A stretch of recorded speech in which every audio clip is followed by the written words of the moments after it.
We're here because you're selfish, ungrateful, and tearing this family apart. My mother said that into a microphone in my parents' living room. On my 30th birthday, 40 people sat in folding chairs, staring at me like I was a defendant who had already been convicted. My father held a 3-page list of everything I'd done wrong since I was 8 years old, typed, single-spaced, with subheadings. My sister aimed her phone at my face, live on TikTok, the red dot blinking like a second heartbeat. The banner behind the microphone stand read, in block letters, "We love you enough to tell the truth." I didn't cry. I didn't leave. I sat there in the front row, hands folded in my lap, and waited for them to finish. When the last word hung in the air and 40 people held their breath, I stood up, opened my purse, and said 6 words that changed everything. Funny, I've been recording too. What happened in the next 11 minutes ended 6 relationships in that room. My sister deleted her entire TikTok account before she made it to the car. My father's affair became public knowledge in front of our neighbors.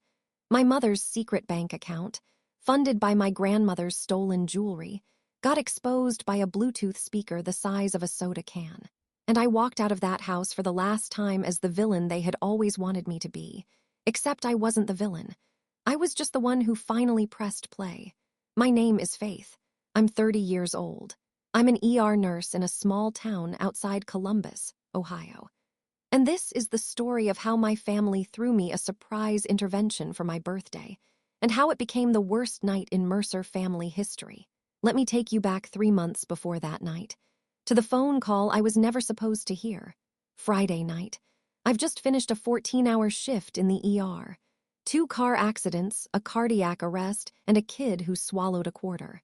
My scrubs smell like iodine and coffee, the kind of coffee that comes from a machine that hasn't been cleaned since the Obama administration. I'm sitting in my car in the hospital parking lot, engine off, eyes closed, just breathing. The kind of breathing you do when you've been holding your own breath for 12 hours because someone else's depended on you. Then I check my phone. 3 messages. Mom, Faith, the insurance bill came. Can you handle it this month? Dad's hours got cut again. Kristen, my older sister, hey, can I borrow $400? There's an online course I need for my brand. Dad, a photo of a roofing invoice. No words, just the photo. I pull up my banking app and do the math I do every month.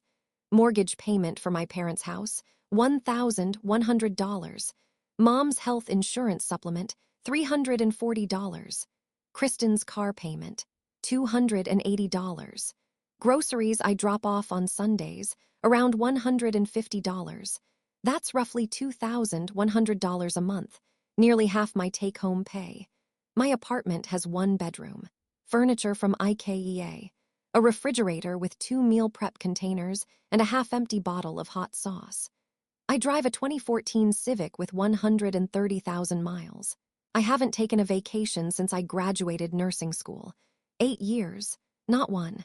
And here's the thing, I never complained. Not once. I'd grown up watching my grandmother Ruth stretch every dollar until it begged for mercy. She taught me that family takes care of family, so I took care of them. I just didn't realize the difference between taking care of someone and being taken from. But I was about to find out. Because the money I'd been sending, not all of it was going where I thought. Sunday dinner at my parents' house. Every week, same routine. I show up at 4, help Mom prep, set the table, wash whatever's in the sink from the night before. By the time everyone sits down, I've already been working for an hour. This particular Sunday, Mom is glowing. She's telling Dad about Kristen's TikTok account. She's building a personal brand, Gary. Life coaching. She already has almost 2,000 followers. Dad nods like Kristen just got into Harvard. I wait for a pause. I got promoted last week, I say. Charge nurse, it's a leadership position. Mom reaches for the bread basket. That's nice, honey. Can you grab the salad from the fridge? Kristen arrives 45 minutes late. She's carrying a bottle of wine, not expensive, but the gesture earns her a hug from Mom at the door. I've been here since 4. Nobody hugged me. She sits down across from me, tossing her hair back, and I notice her earrings. Small pearls, vintage setting. I've seen that setting before. Those are pretty, I say. They look like Grandma Ruth's. Kristen shrugs. Aunt Janet gave them to me, said Grandma didn't want them anymore. I glance at Mom. She's suddenly very interested in her mashed potatoes. Grandma Ruth wears her pearls every time I visit, every single time. She didn't give those away. But nobody at the table wants to talk about it, so I let it go. That's what I did. I let the comments go, the favoritism go, the silence where gratitude should have been. I was good at letting things go. Until the night I couldn't, 3 months before my birthday, a Tuesday evening. I stopped by my parents' house to pick up a jacket I'd left the Sunday before. The back door is unlocked, it always is. I step inside. The kitchen light is on. I hear voices. Mom and Kristen around the corner. I almost call out. Almost. Then I hear my name. We do it on her birthday, Mom says. Everyone's already coming. We sit her down and we tell her the truth. She's selfish. She controls us with money, and we're done walking on eggshells around her. My hand freezes on the doorframe. Kristen laughs. I'll film the whole thing. This is exactly the kind of content my page needs. Raw, real family stuff. A pause. Then Kristen's voice again, lower now. What if she stops paying? Mom laughs, short, confident, the way you laugh at a child who threatens to run away from home. She won't. She's been paying for 8 years. She didn't stop when I forgot her college graduation. She didn't stop when your father called her career just bedpans and paperwork. She's not going to stop because of one evening. But what if she does? Then 40 people just watched us beg her for help. She walks away after that. She proves everything we said. She's trapped either way. Good, Kristen says. And if she makes a scene, even better. Shows everyone she can't handle the truth. I stand there for maybe 10 seconds. It feels like 10 minutes. My pulse is in my ears. My legs feel hollow. I back out through the door without making a sound. Get in my car. Sit in the driveway with my hands on the steering wheel, staring at the garage door. I stay there for 20 minutes. Then I call Naomi. Naomi has been my best friend since college. She's also a civil rights attorney. I tell her everything. Word for word. She listens, doesn't interrupt. When I'm done, she asks one question. Do you still have that voice recorder app from the malpractice scare last year? I do. I'd installed it when a patient's family threatened to sue the hospital. Naomi had recommended it. Keep it, she says, and start using it. I didn't plan revenge that night. I planned survival. I just didn't know yet how much I'd need it. Over the next few days, I do what I do best. I make a list. Not of emotions, of consequences. If the intervention happens and I just sit there and take it, 40 people walk out of that room believing I'm the selfish daughter who tears her family apart. 40 people in a town where everyone knows everyone. 3 of those people work at my hospital. Mom invited them. I find that out through Naomi, who screenshots a Facebook message from a mutual friend. Mom wrote to Marcus, my direct supervisor, to Carla from the ER, and to Dr. Pham. She told them it was a surprise birthday gathering and that she'd love for Faith's work friends to show support. Show support, that's what she called it. If Marcus watches my mother publicly dissect my character, every interaction I have with him after that is filtered through. Her own family thinks she's a problem. In a small hospital, reputation is currency, and my mother is about to bankrupt mine. If I fight back at the intervention, if I argue, if I raise my voice, I become the proof. See, this is exactly what we're talking about. If I don't show up at all, Mom tells everyone I didn't even come. That's how selfish she is. 3 doors, all of them traps. I explain this to Naomi over coffee. My hands wrapped around a mug I'm not drinking. She stirs her latte and says, they set the stage. You didn't choose the audience, but you can choose what gets performed. What does that mean? It means you need a 4th door. I stare at her. She stares back. And that's when the plan stopped being about survival and started being about truth. Here's something most people don't know about Ohio. It's a one-party consent state. That means if I'm part of a conversation, or even just present in the room, I can legally record it. Naomi confirmed it twice. So I start recording. Not with a hidden camera. Not with anything dramatic. Just an app on my phone. I open it before I walk through my parents' door every Sunday and I close it when I leave. Simple as that. The first week, nothing. Mom talks about a church bake sale. Dad watches football. Kristen doesn't show up. The second week, I'm standing at the kitchen sink after dinner, rinsing plates, when I hear Dad's voice from the garage. The door is cracked. He's on the phone. His voice is different. Softer, lighter, like a teenager talking to his first girlfriend. "Yeah, Linda, Tuesday works. Deanne's got Bible study. I'll tell her I'm picking up parts at the store."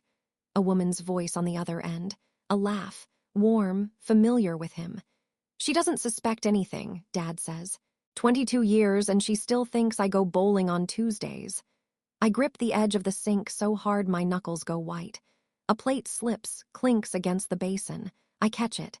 Dad doesn't hear. He's still laughing. I finish the dishes. Dry my hands, walk out to my car. Sit down, look at my phone. The app is running. The waveform is still moving. I wasn't looking for this. I was looking for protection. But a recorder doesn't filter. It catches everything. And apparently everything in the Mercer house was worth catching.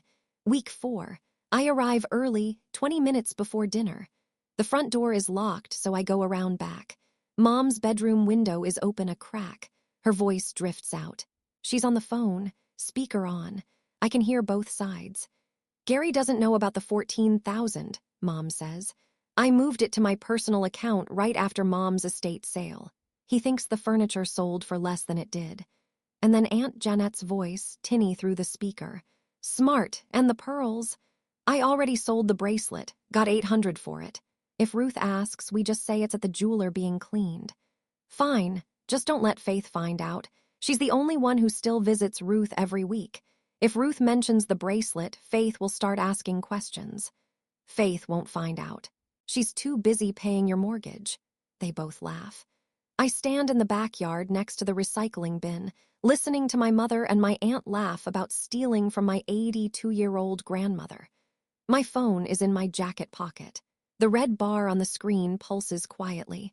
$14,000. That's 7 months of the mortgage I'd been paying. The mortgage I thought was keeping a roof over my parents' heads while they struggled. They weren't struggling. Mom had $14,000 tucked away in an account Dad didn't know about, funded by my grandmother's estate, while I ate meal prep out of plastic containers and drove a car with a cracked windshield. I had 2 secrets in my phone now, and there were still 6 weeks until my birthday. 6 weeks of Sunday dinners, 6 weeks of smiling through the door. I could do that. I'd been doing it for years. The next Sunday, Derek doesn't come to dinner.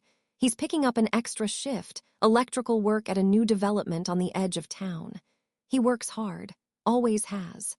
Kristen used to brag about that when they first got married. Tonight, she's not bragging. 2 glasses of wine in, Kristen leans toward Mom across the table. I'm at the other end, cutting my chicken. Invisible. "Derek is useless," Kristen says. She keeps her voice low, but the dining room is small. "Can't fix the sink. Can't get a promotion. I married a man who peaks at 35. Mom doesn't flinch. "You could have done better. I wish I never said yes at that altar." Kristen drains her glass. "I keep thinking if I hadn't gotten pregnant that first year, I would have walked." Mom pats her hand. "You still have time." Dad's in the living room. Doesn't hear, doesn't care. I say nothing. I eat my chicken. My phone sits in my lap, recording every word. 40 minutes later, we're clearing plates. Kristen steps into the hallway, phone to her ear. I hear her voice shift, honey, sweet, warm. "Honey, miss you, babe. Save me some leftovers, okay? You're the best thing in my life." She hangs up, walks back to the kitchen, pours a 3rd glass. I look at this woman, my sister, who just called her husband useless, who wished she'd never married him, who 10 minutes later told him he was the best thing in her life. And I think about Derek, at a job site right now, running wire through drywall because he wants to provide for the woman who despises him behind his back. Every person in this family wears a mask. I was the only one who didn't. Not anymore. 2 weeks before my birthday, Naomi sends me a screenshot. It's a Facebook message from my mother to a woman named Peggy, who happens to be friends with Carla from my ER. Mom has asked Peggy to pass along the invite to my work friends. The message reads, "We'd love for Faith's work friends to be there. It's a special evening. We want the people who matter most to her to show their support." I stare at that phrase. Show their support. Then Naomi sends a second screenshot. Mom messaged Marcus directly. Marcus, my supervisor. The man who signs off on my schedule, my evaluations, my future at that hospital. Marcus, you've known Faith for years. I think it would mean the world to her if you came. My hands are shaking. This is the first time in this entire process my hands shake. I call Naomi. My voice cracks once, and then I steady it. She invited Marcus, and Carla, and Dr. Pham. Silence on the line. That changes things, Naomi says. That's my career, Naomi. If Marcus sits in that living room and watches my mother call me selfish and ungrateful, if he sees my father reading a list of my sins like I'm on trial, he'll never see me the same way. Nobody will. Then we don't just survive the night, Naomi says. We make sure the truth is louder than their script. I close my eyes, take a breath. The kind I take before a code blue, deep, deliberate, separating the panic from the protocol. My mother weaponized my birthday, my living room, and my workplace, all in one invitation. She thought she'd covered every angle. She didn't know about the fourth door. Naomi and I sit in her car outside a coffee shop 10 days before my birthday. Engine off, rain on the windshield. Ground rules, Naomi says. She counts on her fingers. 1, you walk in like it's a normal party, you smile. You greet people, you don't signal anything. Okay. 2, when they start, you let them talk all the way through, don't interrupt. Fine. 3, when they finish, you ask to speak privately one time, calmly, clearly. Can we discuss this in private, just the family? And if they say no, that's rule 4. If they refuse to stop, if they insist on doing this in front of 40 people, then the recordings play. Their choice. Their stage. Your truth, I nod. You were present for every conversation you recorded, she says for the 3rd time. It's legal. The consequences are social, not criminal. Nobody goes to jail, but nobody hides either. I look down at my phone. 4 files in a folder I've labeled insurance. Not because I'm being clever, because that's what they are. File 1, Dad and Linda. File 2, Mom and Aunt Janet, the money, the jewelry. File 3, Kristen on Derek.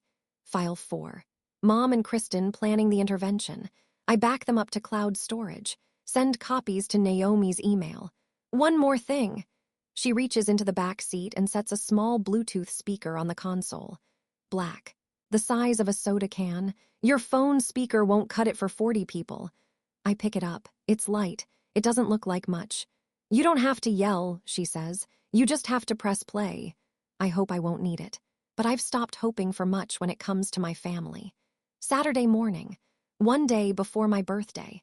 I drive 40 minutes to Maple Ridge, the assisted living facility where Grandma Ruth lives. Her room smells like lavender lotion and old books. She's sitting by the window in her wheelchair, working a crossword puzzle with a pen, not pencil. Pen, that's Grandma Ruth. There's my Saturday girl, she says when I walk in. I pull up a chair. We do what we always do. She tells me stories about Grandpa Earl. I bring her butterscotch candies. We watch 15 minutes of Wheel of Fortune together, even though it's a rerun. So, she says during a commercial, big birthday tomorrow, your mother planning something? She is. Good. She adjusts her reading glasses. I hope she's being kind about it. I don't answer. Grandma reaches over and takes my hand. Her skin is thin as paper, but her grip is firm. Your grandfather always said the Mercer women are loud, but the strong ones are quiet. I squeeze back. Then she asks about the jewelry, casually, the way she asks about everything.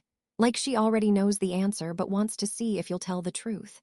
Janet was supposed to bring my bracelet last month, the pearl one with the clasp. Haven't seen it. I swallow hard. I know that bracelet was sold for $800. I know because I heard my aunt say it out loud while my mother laughed. I'm sure it'll turn up, Grandma. She studies my face. Doesn't push. When I leave, she sends me a text message. She just learned how to use the phone I bought her last Christmas.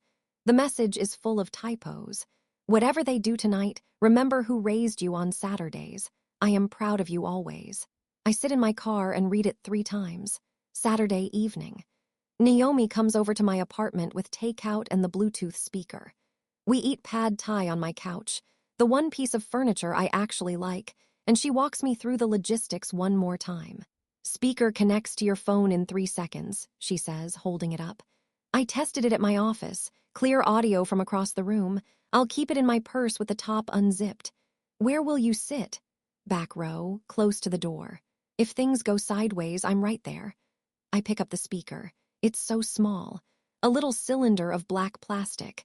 Tomorrow night, it might be the loudest thing in the room.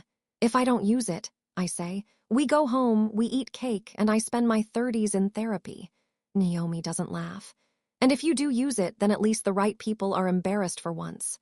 She pauses, chopsticks midair. Faith, I need you to hear this. Once you press play, you can't unring that bell. Your dad's affair. Your mom's money. Kristen and Derek. All of it out in the open in front of everyone. There's no version of tomorrow night where things go back to normal. Naomi, normal is me paying their mortgage while they plan a public humiliation. Normal is my sister calling her husband useless and then filming my intervention for content. Normal was never good. She nods slowly. We sit in silence for a minute. The apartment is quiet. My phone is on the table. 4 audio files lined up in a row, each one a door that only opens from one side. Try to sleep, she says on her way out. I don't, not because I'm scared, because I'm done rehearsing what I'll say when they finally stop talking. 2 a.m. I'm sitting on my bed with the lights off, earbuds in, listening to the recordings one last time. File 1, Dad's voice loose and careless. Yeah, Linda, Tuesday works. Diane's got Bible study. His laugh, a laugh I never hear at the dinner table. File 2, Mom and Janette. Gary doesn't know about the 14,000. And then Janette, smooth as syrup. I already sold the bracelet, got 800. File 3, Kristen, wine brave and bitter. Derek's useless. I wish I never said yes at that altar. Then 40 minutes later, sweet as Sunday morning. You're the best thing in my life, babe. File 4, the one that started all of this. Mom's voice, calm and organized. The way she sounds when she's planning a church fundraiser. We do it on her birthday. We tell her she's selfish. If she cries, even better. I pull out my earbuds. The apartment is silent.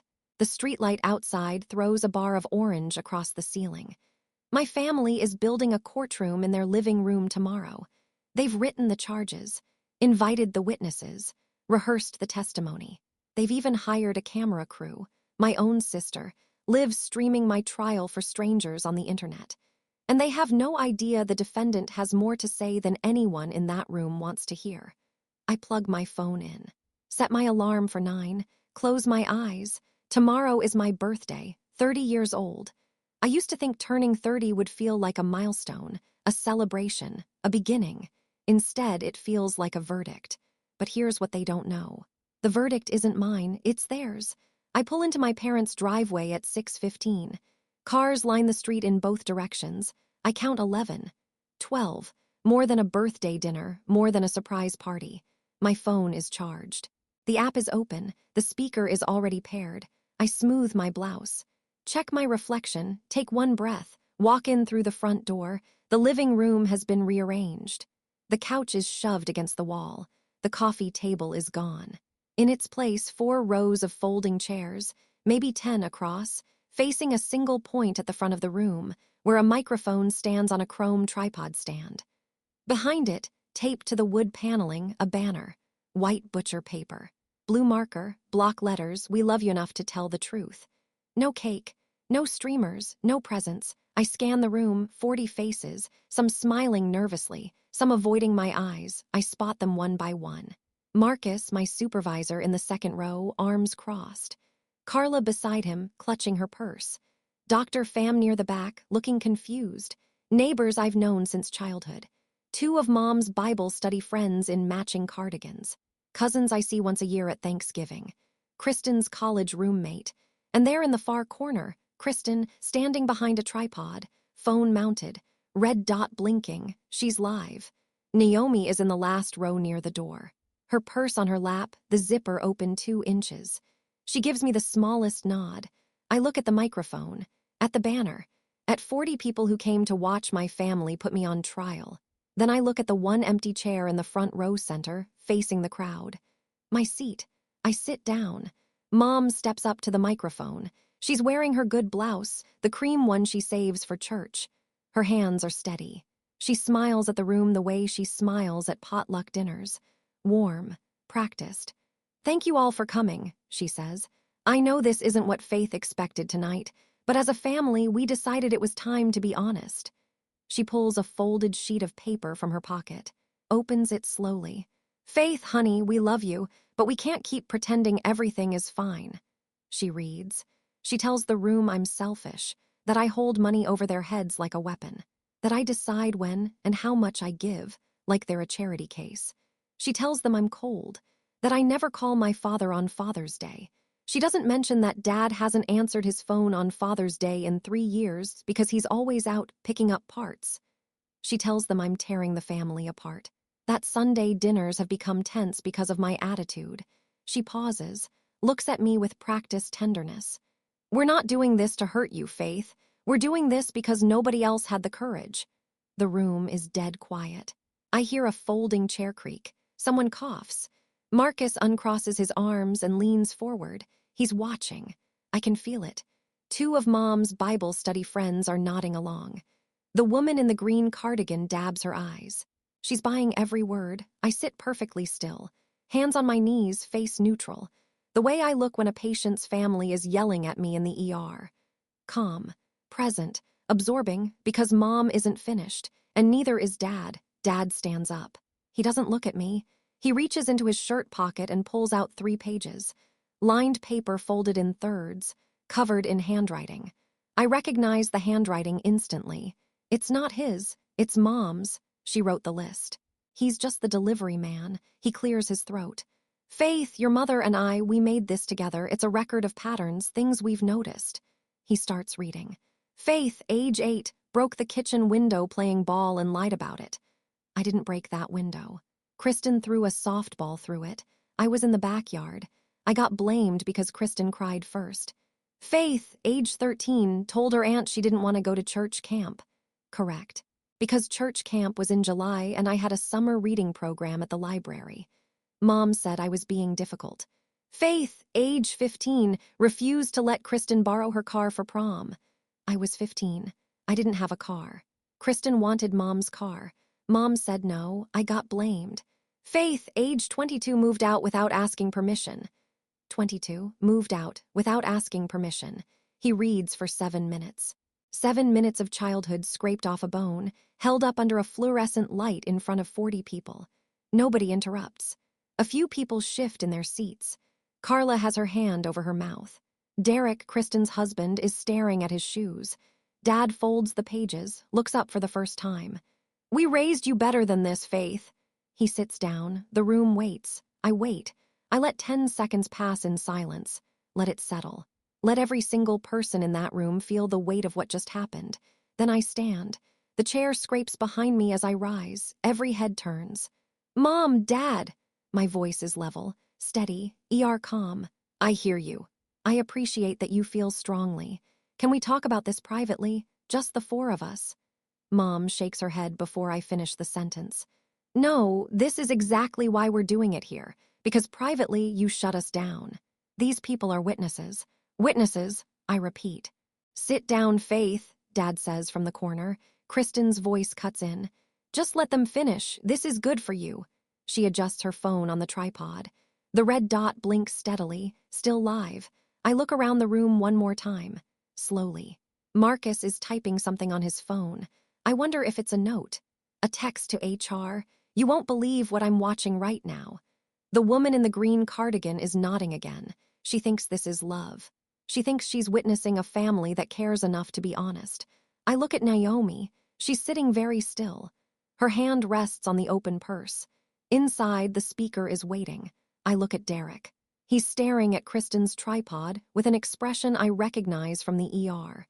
Confusion tipping into dread. I take a breath.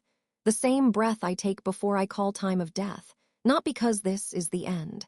Because it's the beginning of something that can't be taken back. "Okay," I say. "You've had your turn." I open my purse, pull out my phone, hold it up so the room can see. "Funny, I've been recording too." The room goes absolutely silent. And then I press play. The Bluetooth speaker comes alive from Naomi's purse.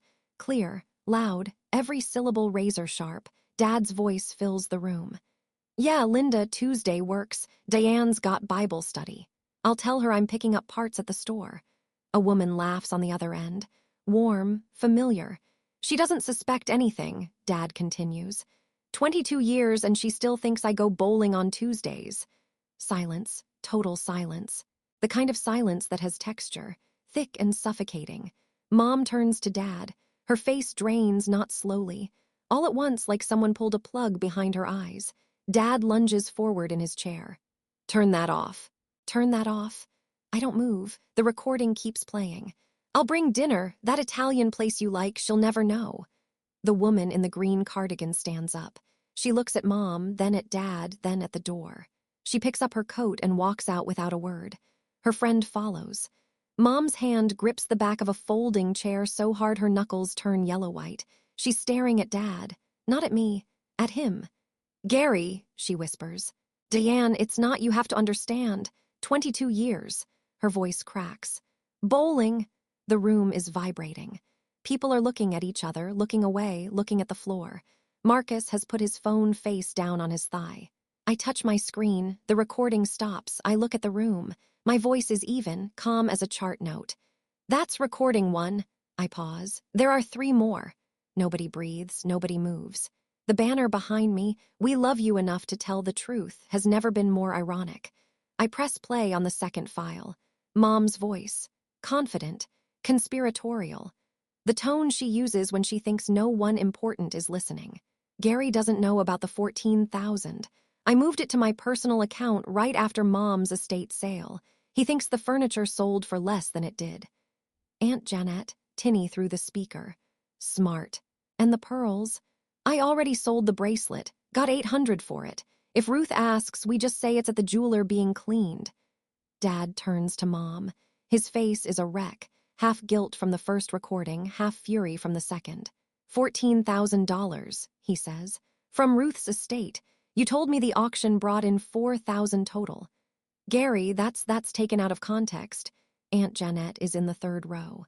She bolts to her feet like the chair burned her. Deanne, you told me no one would ever find out. The room erupts. Not screaming, murmuring.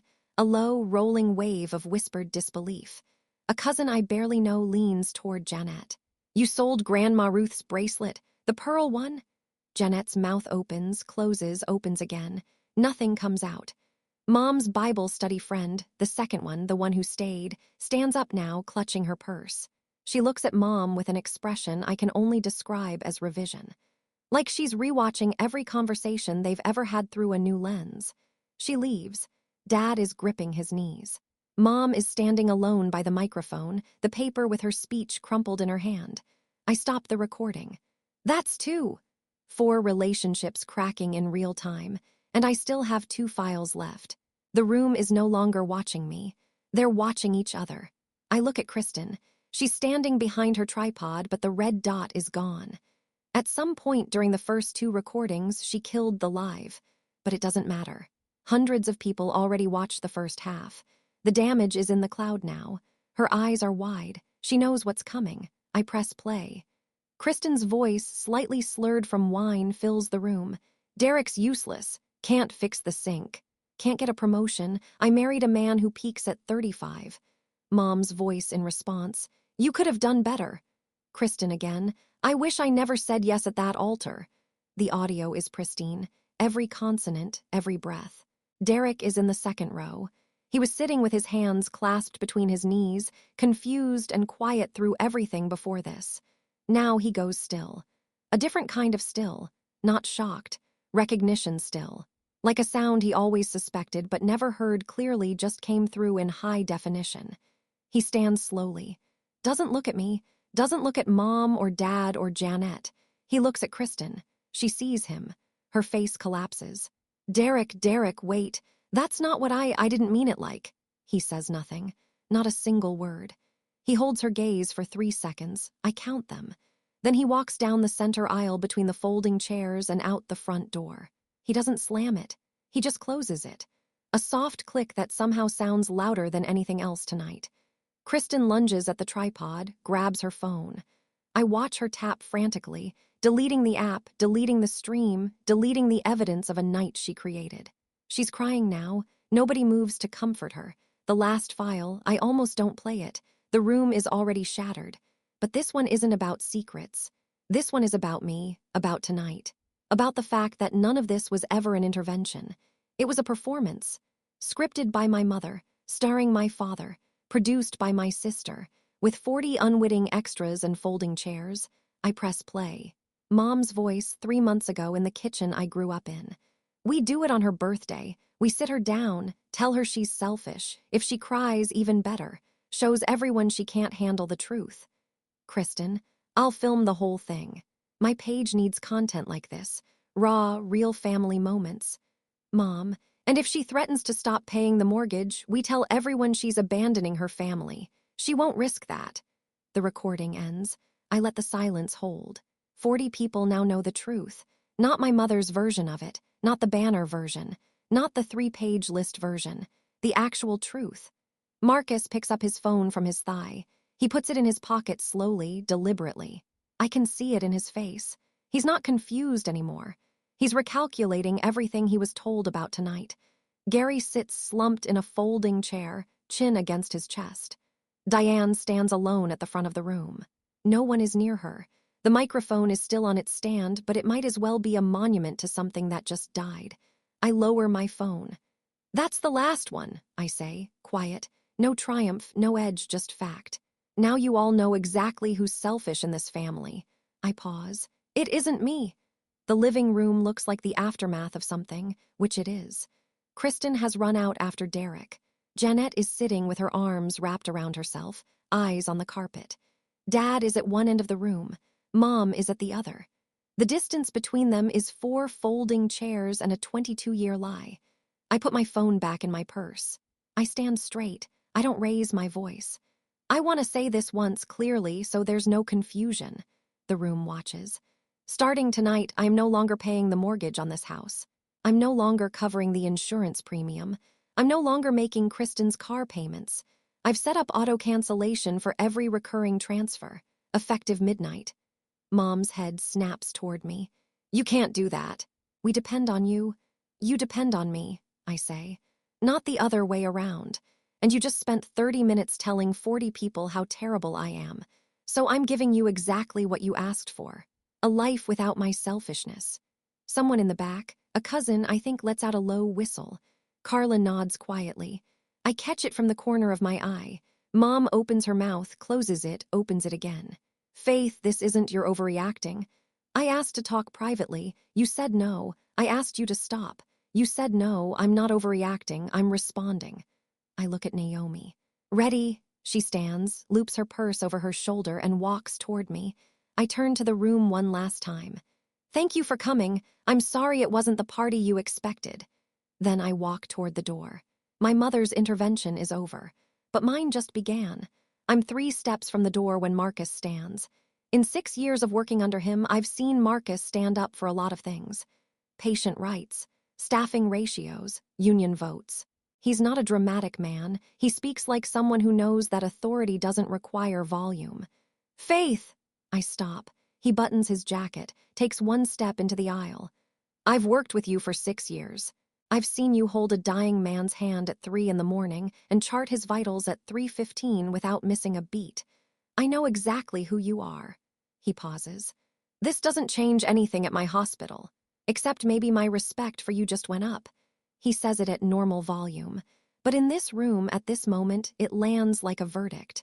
Carla stands next. She grabs her coat. I'm driving you home. You shouldn't be alone tonight. I feel something shift inside my chest. Not relief exactly, but the closest thing to it, like setting down a bag I didn't realize I'd been carrying. I pass Mom on the way out. She grabs my sleeve. Her fingers are trembling. Faith, please. I stop, look at her hand on my arm, then at her face. Mom, you had a microphone, I had a phone. I gently pull my sleeve free. The difference is mine told the truth. I walk out the front door. I don't slam it. I close it the same way Derek did, gently, with a click. On the porch, I check my phone. A text from Grandma Ruth sent 2 hours ago. She goes to bed early. Happy birthday, my girl. You are the best of us. I press the phone against my chest and stand there in the cool Ohio air until Carla pulls the car around. Carla drives. Naomi sits in the back. Nobody talks for the first 2 minutes. The only sound is the tires on wet asphalt and the low hum of the heater. Then Naomi says, "You okay?" I think about it. Not the polite version, the real one. "I don't know yet," I say. She nods. "That's enough." We're on Route 33, halfway to my apartment. I open my phone and read Grandma Ruth's text out loud. The whole thing, typos and all. "Whatever they do tonight, remember who raised you on Saturdays. I am proud of you always." Carla's hands tighten on the wheel. Naomi makes a sound from the back seat, not crying, but close. "Your grandma," Carla says, "sounds like the kind of woman I'd want at my intervention." I laugh. It's the first time I've laughed all night, and it comes out cracked and wet. Naomi leans forward between the seats. "She raised you right, Faith. The rest of them are just noise." We pull into my apartment complex. Same parking lot, same cracked asphalt, but something about it looks different tonight. Cleaner, maybe, or just mine. I unlock my door, step inside, drop my purse on the counter. 36 unread messages on my phone. I don't open them. Not tonight. I open my banking app instead. 3 recurring transfers. Mortgage, $1,100. Insurance, $340. Car payment, $280. I cancel all 3, one by one. Confirm, confirm, confirm. Done. Then I sit on the edge of my bed in the dark and listen to nothing. No phone calls to return. No bills to pay for someone else. No Sunday dinner to prep for. For the first time in 8 years, my paycheck is just mine. It's quiet. It's small. It's everything. Monday, the day after. Dad moves out. Not dramatically, no suitcases on the lawn. He just packs a duffel bag and drives to his friend Bill's house. Doesn't tell Mom. She comes home from the grocery store and finds his side of the closet half empty. She calls me 14 times that day. I don't pick up. Not because I'm punishing her, because I have nothing left to say. Day 3, Kristen calls. She's sobbing so hard I can barely understand her. "Derek filed for separation. He won't talk to me. He changed the locks." "I'm sorry to hear that, Kristen. You ruined my marriage."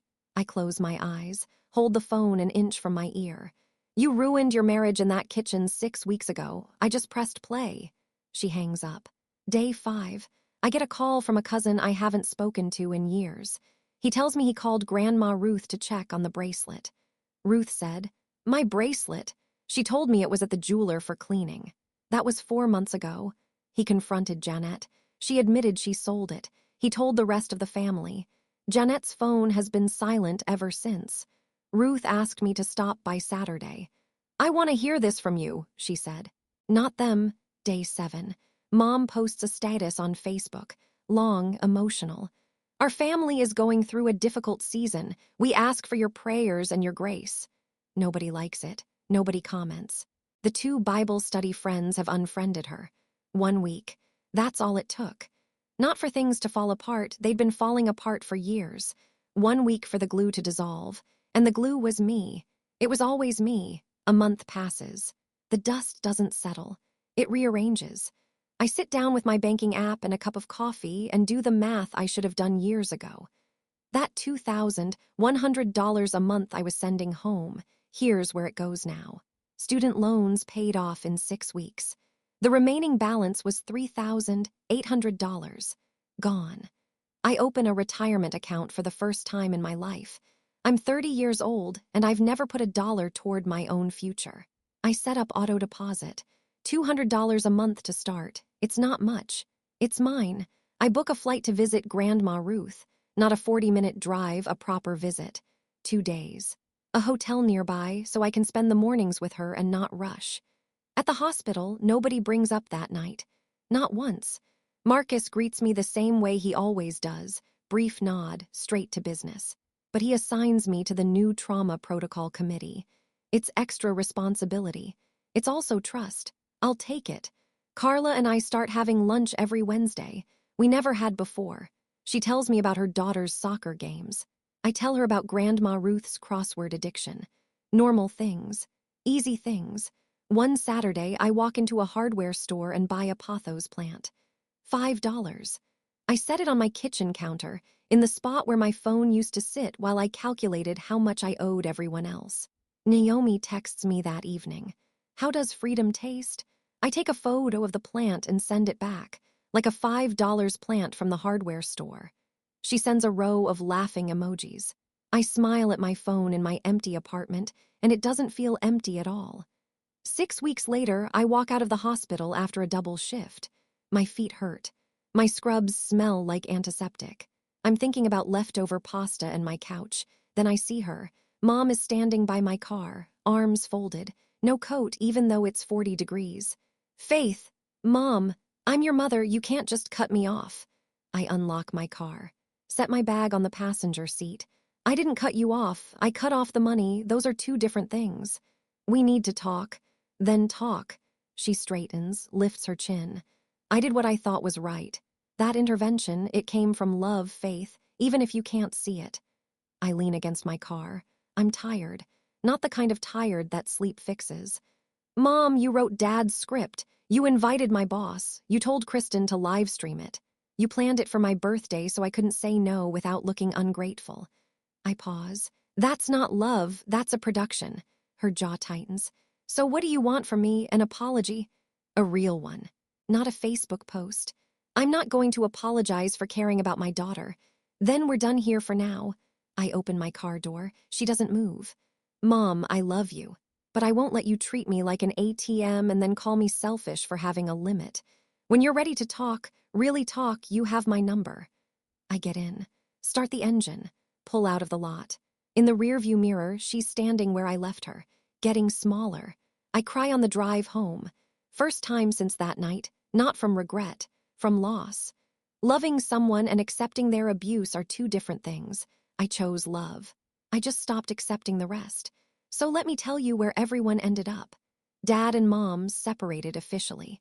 Dad's living in a one-bedroom apartment near the hardware store on 5th. He called Linda after the party, the woman from the recordings. She didn't pick up. Turns out Linda has a husband, 2 kids, and a mortgage of her own. Dad was her Tuesday distraction, nothing more. He lost his wife and his fantasy in the same night. Kristen and Derek finalized the divorce 3 months later. Derek kept the house. His name was on the mortgage, his payments, his credit.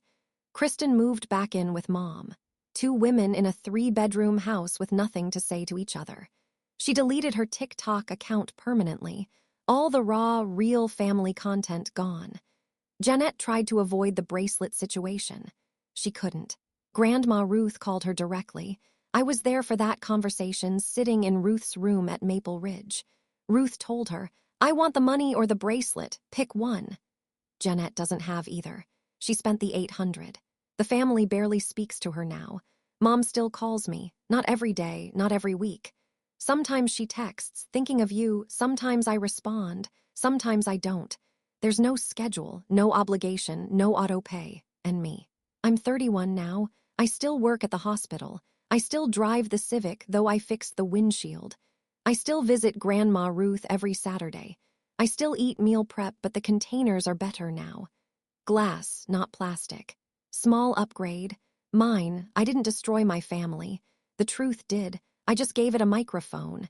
And maybe that sounds cold. But here's what I've learned. The truth doesn't destroy strong things. It only destroys the things that were held together by lies. Let me talk to you directly for a minute. I'm not telling you to go record your family. I'm not saying you should cut people off or make a scene at your next holiday dinner. Every family is different. Every situation has its own weight.